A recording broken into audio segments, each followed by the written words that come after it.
Management की definition है effective और एफिशिएंटली ऑर्गेनाइजेशन के गोल को अचीव करना। तो इफेक्टिव मींस होता है राइट टाइम पे काम को कंप्लीट करना, और एफिशिएंसी का मीनिंग होता है मिनिमम कॉस्ट या मिनिमम वेस्टेज के साथ काम को कंप्लीट करना। एक मैनेजर के लिए इन दोनों में बैलेंस बिठाना बहुत ही ज्यादा जरूरी होता है।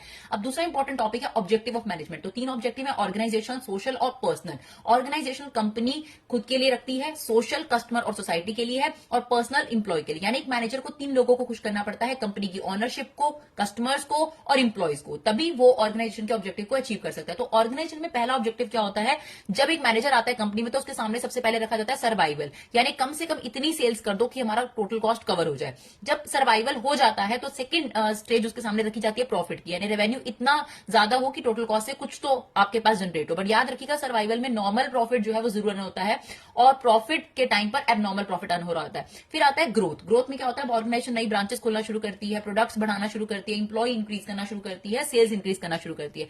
दूसरा है सोशल ऑब्जेक्टिव, जो कस्टमर और सोसाइटी के परस्पेक्टिव से, उसमें है एनवायरमेंट फ्रेंडली प्रोडक्ट्स बनाना, एम्प्लॉयमेंट अपॉर्चुनिटीज क्रिएट करना, गुड क्वालिटी प्रोडक्ट्स देना, कोई अडल्ट्रेशन या कोई माल प्रैक्टिसेस, गलत प्रैक्टिसेस ना करना, कस्टमर से फेयर प्राइस चार्ज करना, और अपने इंप्लॉइज के बच्चों के लिए स्कूल या क्रैचेस की जो है सुविधा प्रदान करना। फिर आते हैं आपके पास पर्सनल ऑब्जेक्टिव, जिसमें इंप्लॉइज को खुश करने की कोशिश करी जाती है, जिसमें फेयर सैलरी देना, उनके साथ कोई डिस्क्रिमिनेशन ना करना, उनकी डेवलपमेंट के लिए ट्रेनिंग और डेवलपमेंट देना, और गुड वर्किंग कंडीशन प्रोवाइड करना।